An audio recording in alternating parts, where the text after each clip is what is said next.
नमस्कार मेरे प्यारे साथियों, मैं डीपी आज आप लोगों के सामने एक नए वीडियो के साथ हूँ। साथियों, हम लोग कुछ त्योहारों को बहुत ज़्यादा याद करते हैं जो विदेशों की धरती से भारत में आए, जैसे 25 दिसंबर क्रिसमस डे। लेकिन उन्हीं समय में हमारे देश में कितनी ही वीरता की कहानियाँ गढ़ी गई हों, उनको हम याद नहीं कर पाते हैं। तो आइए इसी क्रम में हम लोग याद करते हैं पौष माह की 6वीं तारीख, अर्थात 6 पौष से 6 पौष, पौष माह होता है ना हिंदी में 1761 विक्रमी संवत 6 पौष मास से लेकर के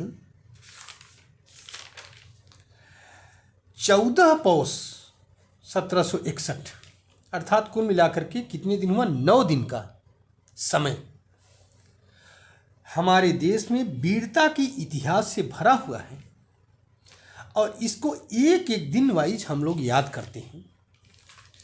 उम्मीद है कि आप सभी लोगों को यह पसंद आएगा।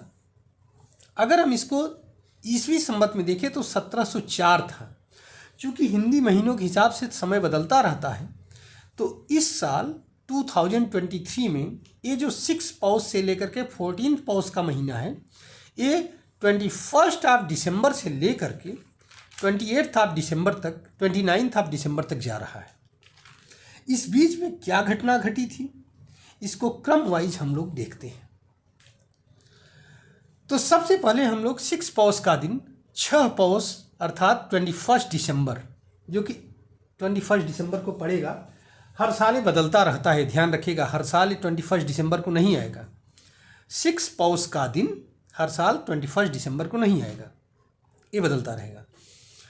इस दिन क्या हुआ, आनंदपुर साहिब एक शहर है, आप सभी लोगों को मालूम है, पंजाब में शहर है। ठंडी का मौसम था, यही दिसंबर का महीना था, ठंडी हर समय पड़ेगी।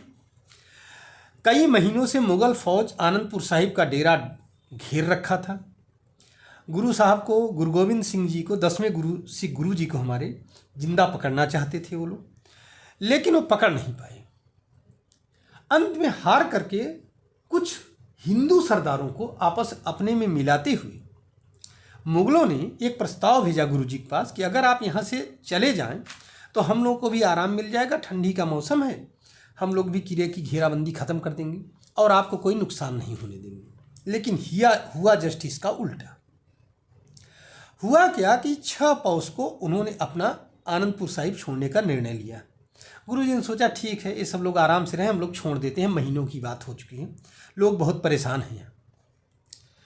6 पौष को छोड़ने का निर्णय किया, लेकिन जैसे ही गुरुजी बाहर निकले किले से, बस मुगल तो मुगल अपने वादों से पलट गए। अक्सर मुसलमानों में होता है वादों से पलट जाना। बस मुगल भी उसी मिट्टी के बने हुए थे, वो पलट गए अपने वादे से। और गुरुजी को सरसा नदी के किनारे जब वो अपना वो लगाए हुए थे, डेरा वगैरह लगाए हुए थे, और कहा भाई पाठ करो, उसी समय अटैक हो गया मुगलों का, मुगल फौज का।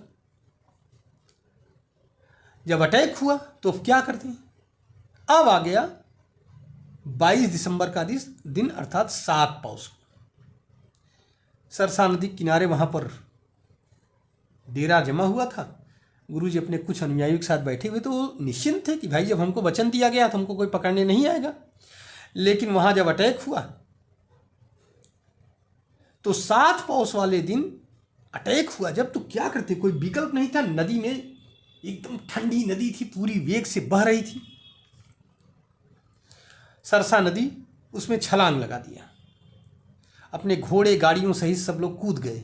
किसी तरह से बचते बचाते गुरुजी तो पार कर गए अपने 2 साहिबजादों के साथ, लेकिन पूरा परिवार था वो बिछड़ गया। बहाव बहुत तेज था। मुगलों को रोकने के लिए भाई उदय सिंह ने भयंकर युद्ध किया। बारिश और ठंड के बीच में युद्ध करते हुए वो शहीद हो गए। अब 3 पार्ट में पूरा परिवार बह गया। एक हिस्से में गुरुजी के 2 साहिबजादे बड़े वाले और सिख गुरुजी, अर्थात गुरु गोविंद सिंह जी। दूसरे हिस्से में माता गुजरी और 2 छोटे साहिबजादे बह गए थे। तीसरे हिस्से में गुरु जी की पत्नी और कुछ सिख जत्थे थे, वो बह गए थे। बाद में वो मिल भी गए थे। अब ये परिवार 3 भागों में बट गया। अब क्या करें? 8 पौष का दिन, अब 7 पौष का दिन तो देखो कितने कष्टों में बीता। ठंडी नदी के अंदर छलांग लगा करके सरसा नदी को पार किया। सिरसा नदी वहीं सरसा नदी, ठीक है। 8 पौष के दिन ये लोग भूखे प्यासे पहुंचे कहाँ? चमकौर में। चमकौर में मिट्टी का किला था। अब मुगल वहाँ भी ढूंढते हुए वहाँ पहुँच गए। 23 दिसंबर का दिन आज के हिसाब से पड़ेगा, लेकिन 8 पौष, 8 पौष माह की 8 तारीख, पौष माह की 7 तारीख, पौष माह की 6 तारीख, तो ऐसे पौष माह की 8 तारीख को चमकौर में ये लोग पहुँच गए। 40 केवल सिख थे, 50 माल वहाँ रहे होंगे। मुट्ठी भर सिख कहा जाता है। 2 दिनों तक मुगलों के ऊपर हमला करती रही थी और इस युद्ध में दोनों साहिबजादे गुरु के शहीद हो गए। 5-5 के ग्रुप में हमला करते और मार काट मचा करके मर जाते। अंत में ये दिन गुरु जी के साहिबजादों के शहीद दिवस के रूप में याद किया जाता है। 8 पौष का दिन, 8th ऑफ द पौष माह। 9th ऑफ द पौष माह के दिन शहीद दिवस होता है भाई संगत सिंह जी का। अब देखिए क्रम क्या हुआ। 6th पौष के दिन क्या हुआ? मतलब कि आनंदपुर साहिब को छोड़ना। 7th पौष के दिन सरसा नदी को पार करना और परिवार का बिछड़ना हुआ। 8th पौष के दिन गुरु के साहिबजादों का शहीद होता है। दो बड़े साहिबजादे थे, अजीत सिंह और बाबा जुझार सिंह जी। बाबा अजीत सिंह जी और बाबा जुझार सिंह जी का शहीद दिवस हुआ। 9th पौष के दिन भाई संगत सिंह ने लोहा लिया मुगलों से और गुरुजी ताली बजाते हुए सिखों के सामने, मुगलों की फौज के सामने से निकल गए कि गुरु गोविंद सिंह जा रहा है, अगर कोई रोक सके तो रोक ले। किसी की हिम्मत नहीं पड़ी। बाद में संगत सिंह ने भयंकर युद्ध किया, वो वीरगति को प्राप्त हुए और जब मुगल उस मिट्टी के किले में घुसे तो उनको कुछ हाथ नहीं लगा, केवल लाशों का ढेर। ये रहा 9 पौष का दिन। 24 दिसंबर के हिसाब से होगा, उस हिसाब से आज की तारीख में 9 पौष 24 दिसंबर। 25 दिसंबर 10th ऑफ द पौष माह, 10 पौष इसको कहा जाता है। शहीद दिवस बीवी हरशरण कौर जी। बीवी हरशरण कौर जी के पति गुरु गोविंद सिंह जी के साथ थे और वो बेचारे चमकौर के युद्ध में मारे गए थे। बेचारे नहीं, वीर चमकौर के युद्ध में मारे गए थे। बीवी जो है, बीवी हरशरण कौर जी उन्हीं की लाश को तलाश रही थी, लेकिन जब उन्होंने देखा कि यहाँ तो लाशों का ढेर लगा हुआ है सिखों की, तो उन्होंने क्या किया कि निश्चय किया कि इन सभी की अंत्येष्टि कर दी जाए। अपने पति की तो अंत्येष्टि करूंगी ही करूंगी, सभी का अंत्येष्टि करूंगी। तो उन्होंने सारी लाशों को एक जगह इकट्ठा किया और लकड़ी उकड़ी इकट्ठा करके आग लगा दिए।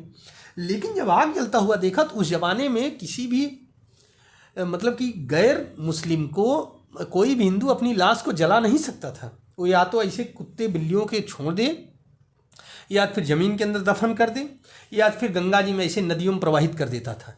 इसीलिए आज भी परंपरा है कहीं कहीं पर कि हम लोग लाशों को, अपने हिंदू लोग भी अपने लाशों को या तो गाड़ देते हैं और या तो फिर जो है नदियों में प्रवाहित कर देते हैं। ऐसे ही पत्थर बांध करके, वजन बांध करके नदियों में डाल देते हैं तो जीव जंतु खा लेते हैं, शरीर को नदी में ही प्रवाहित कर देते हैं। अब ये परंपरा है, इसीलिए बनी हुई है। क्या करते हैं आखिरकार, तो ऐसे ही लाशें पड़ी हुई थी। तो बीवी हरशरण कौर ने सोचा कि हम इसमें आग लगा दें। जब लकड़ी वगैरह आग लगाया और आग जब देखा मुगल सैनिकों ने तो सब आ गए। जब वहाँ पहुँचे तो बीवी हरशरण कौर को पकड़ने की कोशिश किया, लेकिन बीवी हरशरण कौर तो बहादुर लेडी थी। उसने भयंकर युद्ध किया, कई मुगलों को मारा और वीरगति को प्राप्त हो गई। इस तरह से 10 पौष का दिन शहीद दिवस है बीवी हरशरण कौर जी का। 26 दिसंबर 11 पौष का दिन आज की तारीख से 26 दिसंबर को पड़ेगा। छोटे साहिबजादों को कैद हो गई। असल में हुआ है कि माता गुजरी जो वहाँ से बिछुड़ी थी वो चली गई, एक जगह है मोरिंडा नामक जगह पर। एक गुरुजी का रसोइया था गंगू, गंगू घर गई रोकी, लेकिन गंगू इतना दुष्ट निकला कि पैसों की लालच में या कि डर से, समझ में तो आता नहीं कुछ, कहा जाता है पैसों के लालच में, कहा जाता है डर से भी, उसने जो है ये बात मुगल फौजदार को बता दिया। मुगलों ने तुरंत सेना भेजी सेना और उनको गिरफ्तार करवा लिया, माता गुजरी के साथ छोटे साहिबजादों को। उसी दिन ले आया गया उनको सरहिंद, और सरहिंद में कचहरी में पेश किया गया। सोचे कि लालच उलच दे दिया जाएगा इनको और ये कन्वर्ट हो जाएंगे, मुसलमान बन जाएंगे, लेकिन बहुत प्रयास करने के बाद भी छोटे साहिबजादों ने मना कर दिया। तो उनको क्या किया गया कि सरहिंद के ठंडे बुर्ज में भेज दिया गया, और वहाँ बिना खाना पानी के, बिना कपड़े के माता गुजरी कौर के साथ दोनों छोटे साहिबजादे रात बिताने को मजबूर हुए ठंडक में। तो इस तरह से 11 पौष का दिन छोटे साहिबजादों के कैद और अदालत में पेशी का दिन था। 12 पौष के दिन, दूसरे दिन अर्थात 27 दिसंबर आज के हिसाब से पड़ेगा, 12 पौष के हिसाब के दिन, दूसरे दिन फिर से छोटे साहिबजादों को कचहरी में पेश किया गया। बहुत लालच दिया गया, डर दिखाया गया, लेकिन वो टस से मस नहीं हुए और उन्हें मौत की सजा सुना दी गई। 13 पौष अर्थात 13 पौष के दिन, जो कि 28 दिसंबर को पड़ेगा, छोटे साहिबजादे और दादी माँ के शहीद दिवस के रूप में याद किया जाता है। इस दिन जालिमों ने, दुष्टों ने, इन नराधमों ने, मुगलों ने छोटे साहिबजादों को दीवार में चुनवा दिया और माता गुजरी कौर को ठंडे बुर्ज से ढकेल दिया नीचे। वो वहां से गिर करके मर गई बेचारी। वो तो बहादुर लेडी थी, बेचारी नहीं कहूँगा उनको, बहादुर लेडी थी। ऐसी माँ को प्रणाम करता हूँ और ऐसे पुत्रों को गुरुजी के प्रणाम करता हूँ। पूरा परिवार इस तरह से 13 पौष तक आते आते समाप्त हो गया गुरुजी का। 14 पौष का दिन अर्थात 29 दिसंबर जो पड़ेगा, 14 पौष, दीवान टोडर मल, धन्य है ये व्यक्ति जिसने अपनी पूरी संपत्ति लुटाकर, मतलब आप समझिए कि इनके अंत्येष्ट करने के लिए कितना बड़ा कुर्बानी दिया था दीवान टोडरमल ने, क्योंकि उन दिनों में हिंदुओं को अंत्येष्ट करने की इजाजत थी ही नहीं। कोई चोरी छिपे कर दे बात अलग है, ऐसे ही लाशें कुत्ते खाते रहते थे, कुत्ते बिल्लियां और चील कौवे खाते थे। और उस पीरियड को हम बहुत अच्छा मानते हैं, मुगल पीरियड को। ये मुगल पीरियड था। इस वक्त जो है किसी को अंतिम संस्कार करने की इजाजत तो थी नहीं, तो दीवान टोडरमल ने अपनी सारी संपत्ति दिया टैक्स के रूप में और उसके बाद में लुटा दिया एक तरह से, और फिर गुरु के दोनों साहिबजादों और माता गुजरी का अंतिम संस्कार किया। इसकी मिसाल बहुत कम मिलती है।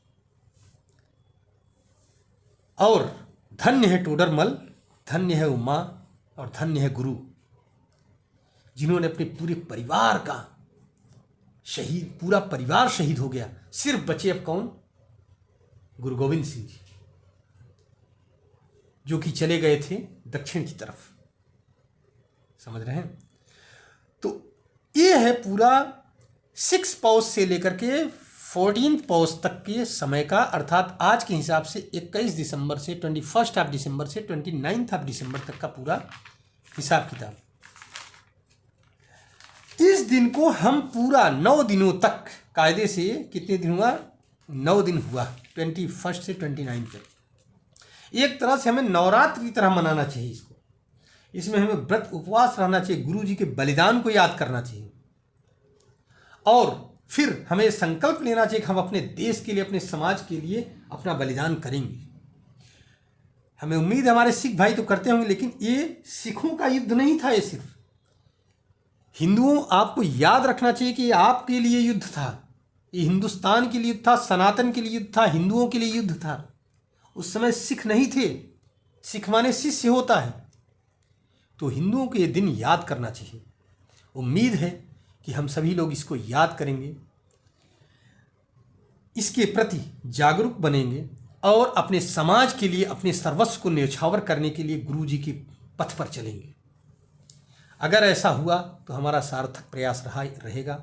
धन्यवाद, नमस्कार, जय हिंद, जय भारत, वंदे मातरम।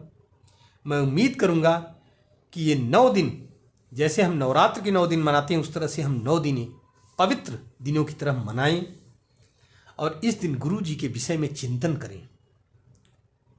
एक बार पुनः अपने उन शहीदों को कोट कोट प्रणाम, गुरु जी को कोट कोट प्रणाम।